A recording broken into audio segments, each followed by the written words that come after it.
Então, família, recentemente surgiu um novo título no mercado que tá chamando muita atenção. Na verdade, o que tá acontecendo é uma adaptação de um Donghua. Pra quem não sabe, Donghua significa animação chinesa, né? É tipo manhua, que é coreano. É mais ou menos essa mesma vibe. E no vídeo de hoje a gente vai falar exatamente sobre isso. Vamos comentar sobre o novo anime que tem 2 episódios lançados, mas já conquistou muita gente. A comunidade de fãs de ficção tá ali sempre vibrando por conta desse anime, e o nome é O Senhor dos Mistérios, Lord of the Mysteries, né? Então já pega a tua pipoquinha, já prepara e vem comigo que hoje tem muita coisa pra gente falar dessa história aí. Vamos nessa.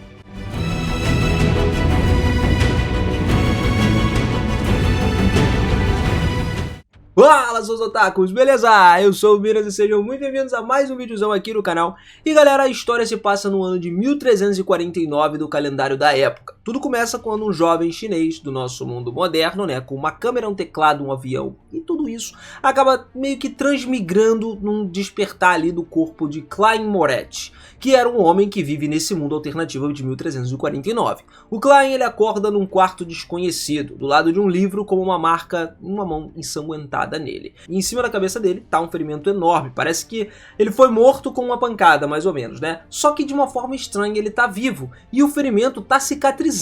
E aí tem uma pistola naquele lugar também, ou seja, alguém bateu nele, ele morreu, mas agora ele voltou à vida, e ainda por cima tem feridas se curando sozinho. Ele tá literalmente consciente de tudo isso. O primeiro mistério da trama é entender como que ele veio parar naquele lugar, como um jovem do nosso mundo foi parar no corpo de um homem de um outro tempo, em outro mundo diferente. Pelo que a gente entende, ele estava fazendo algum tipo de ritual e foi transportado. Talvez até transmigrado, né, diretamente para esse novo universo. Se até aqui você já tá achando tudo isso meio familiar, tipo aquelas histórias padrão de Isekai, confia em mim, cara, Lord of the Mysteries é uma ficção de ponta, tá? Se você começar a ler a novel, você vai acabar tão imerso quanto qualquer outra pessoa que basicamente fica. Tipo, mano, eu larguei tudo que eu tava acompanhando pra acompanhar essa história. Foi uma coisa que chega a ser engraçado, tá? E por isso, assim, o Lord of the Mysteries, como ele é uma coisa muito complexa, a gente precisa dar uma resumida, senão você não entender absolutamente nada. Eu mesmo fiquei perdido quando eu assisti os episódios, então eu só fui entender o que tava acontecendo depois que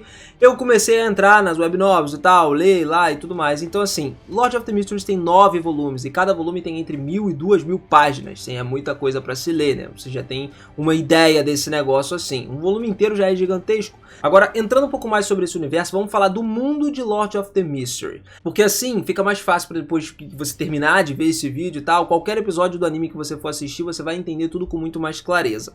O mundo da história ele é ambientado lá, como a gente falou, em 1349 do calendário, também conhecido como a Quinta Época, e esse período ele lembra muito uma era antiga da Inglaterra, né, com uma pitada de fantasia sombria e tal, que alguns contos já se passaram também. Temos canhões a vapor, dirigíveis, cultos misteriosos, poções, cartas de tarô, muita coisa mística rolando ali. Mas a principal nação é o reino de Lowell, cuja capital é Beckland, uma cidade que lembra bastante a antiga Londres também. Nosso protagonista ele foi transmigrado diretamente para a cidade conhecida como Cidade das Universidades, né? E lá é onde tudo começa. Mas amigos, a Cidade das Universidades é só o começo. Existem diversas outras cidades dentro do universo ali do anime, né? E cada uma tem a sua própria especialidade e características únicas. O mapa é literalmente gigantesco, e à medida que a história vai avançando, a gente começa a explorar esses novos lugares aos poucos. Isso é algo constante que acontece em Lord of the Mysteries.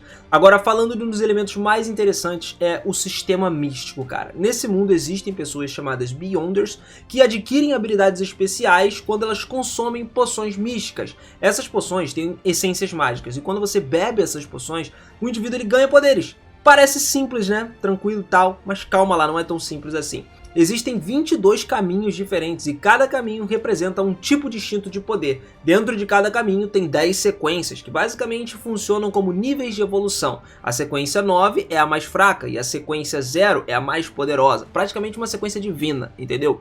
Ou seja, quanto mais baixa for a sequência, maior o poder do Beyonder.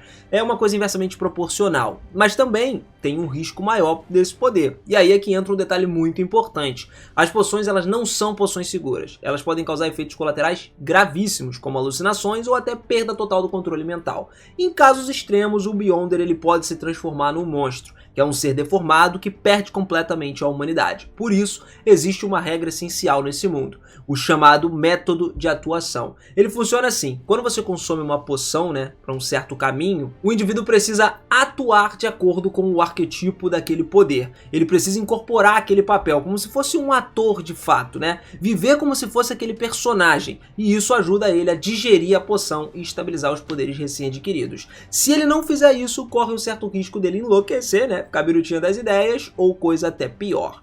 Vamos dar um exemplo. Existe um caminho conhecido como o caminho dos marionetistas. Um dos níveis, que por exemplo é chamado de marionetista ou marietista, dependendo da tradução, esse Beyonder tem o poder de controlar fantoches. Só que para que a poção funcione corretamente, ele precisa literalmente agir como um marionetista, entendeu? O Klein, que é o nosso protagonista, ele precisou fazer exatamente isso. Para poder alcançar a sequência 5 desse caminho, ele teve que manipular um boneco e interpretar o papel com muita seriedade, senão ele se tornaria um monstro fantoche. Ou seja, atuar salva vidas. Só assim a poção é digerida corretamente e se estabiliza. Do contrário, é loucura total. E isso é parte genial do sistema sombrio de poderes ali de Lord of the Mysteries. Outro conceito incrível que a gente tem é a chamada Lei da Indestrutibilidade. Essa lei diz que nenhum poder de Beyonder é destruído. Se um Beyonder morre, o poder dele é transferido para outro lugar, para outra pessoa. E esse eco de poder, ele pode afetar heróis, vilões ou qualquer um com potencial. O poder simplesmente ele não desaparece, ele troca de mãos. E essa é uma das razões pelas quais o mundo ali da história está sempre em movimento. Nunca vai ficar parado, sempre vai ter uma coisa nova.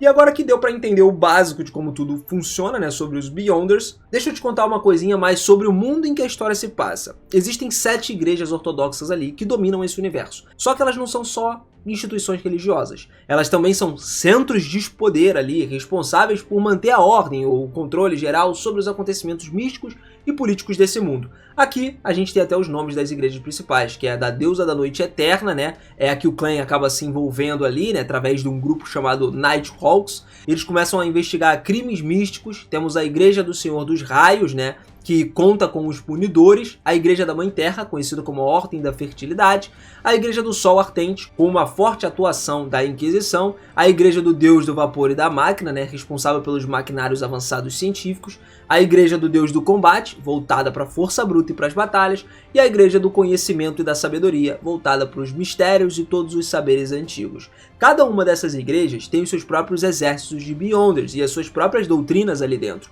E enquanto isso, a maioria das pessoas comuns vive sem saber de nada que está acontecendo, achando que tudo isso é só, sei lá, um mito, superstição, tá ligado?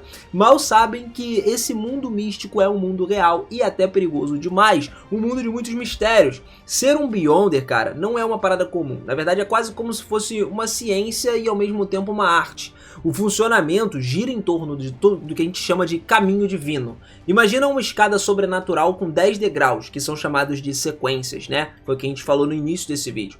Quando alguém bebe a poção correspondente a uma determinada sequência de um caminho, essa pessoa se torna um Beyonder. E tornando-se um Beyonder significa ganhar poderes sobrenaturais relacionados àquele caminho específico. Ao todo, 22 caminhos, e cada caminho possui 10 sequências. Ou seja, é um sistema feito em camadas, onde pouquíssimas pessoas chegam no topo, né? Como eu já tinha mencionado antes, existindo as igrejas que fazem com que as pessoas evoluam. Então assim, cada uma delas detém um mínimo, um caminho completo, né? Com uma fórmula de poções da sequência de 9 até 1. A sequência 0, como eu disse, que por ser um nível divina, ela não está nas mãos da igreja. Essas fórmulas completas são literalmente muito raras ou até inexistentes nesse mundo. Pouquíssimas pessoas já tiveram contato com isso. Mas também existem caminhos incompletos, com fórmulas perdidas ou espalhadas há séculos. Tem algumas organizações até e alguns indivíduos que vivem tentando recuperar essas peças que estão faltando aí. Sei que esse sistema pode parecer um pouco complexo à primeira vista, porque é muito conteúdo, né? Muita coisa,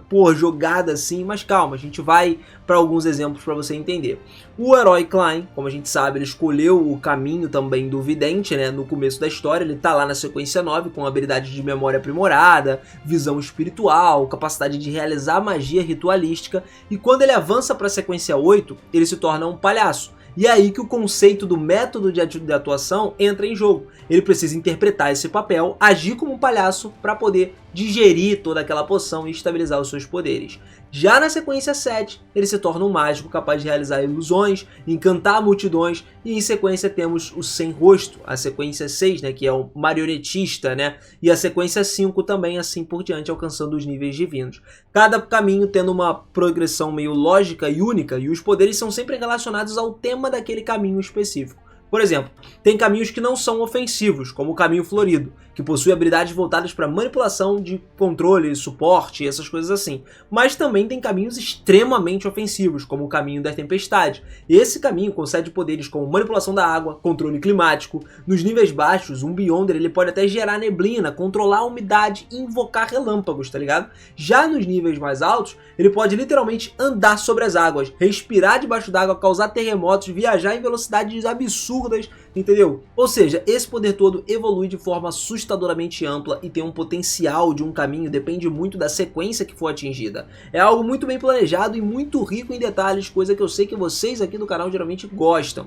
Outro ponto interessante, os caminhos não são fixos para sempre, tá? A partir da sequência 5, tem alguns caminhos que se tornam intercambiáveis, ou seja, é possível mudar de um caminho para o outro desde que exista compatibilidade. Por exemplo, a gente tem alguns caminhos lá dos Sleepless, né, que podem se fundir com o da morte, ou até mesmo com o prisioneiro misterioso, né, dependendo da trajetória do personagem. Mas isso só ocorre entre caminhos específicos e não é algo que possa fazer com qualquer um dos 22. Agora vamos falar do famoso Clube dos Tolos, né? Nos primeiros episódios você deve ter percebido que o Klein ele cria esse clube num lugar envolto por uma névoa cinzenta. Ele traz outras duas pessoas inicialmente para ali e esse local se torna um espaço secreto de reunião.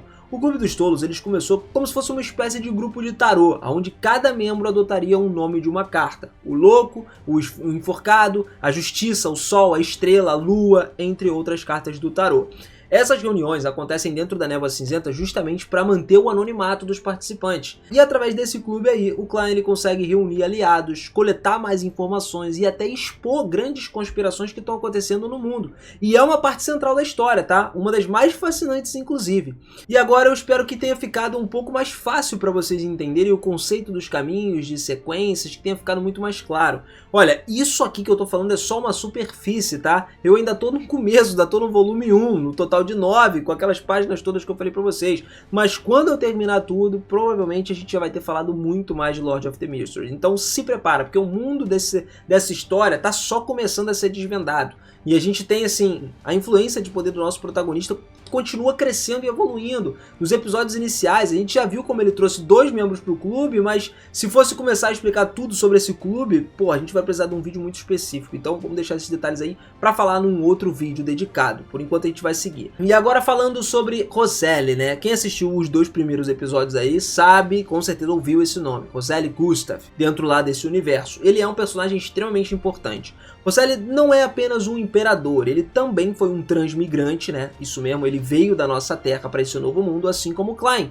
E Roselle era um gênio absoluto, um inventor, cientista, líder, visionário, irmão. E justamente usando o conhecimento do mundo anterior, ele foi responsável por trazer a revolução industrial para esse mundo. Graças a ele, agora existem coisas como carros a vapor, armas modernas, tecnologia de combustão, entre outros avanços que antes não existiam ali. Ele literalmente mudou o curso da história desse universo. Só que o Roselle ele não dominava só a tecnologia, ele também se especializou em caminhos de sequência. Ele estudou os poderes dos Beyonders, da alquimia e fez pesquisas muito profundas sobre o funcionamento das poções e dos métodos de atuação. Foi por isso que ele comprou a lealdade de organizações místicas ali e sociedades secretas também. Tudo isso fazia parte do seu grande objetivo, descobrir a verdade sobre a origem e, se possível, voltar para a Terra. No entanto, a história de Roselle termina em tragédia, cara. Sua morte é uma coisa muito misteriosa, muito cheia de segredos, mas o seu legado é uma coisa imensa. Muito do que acontece em Lord of the Mysteries é resultado das ações dele no passado.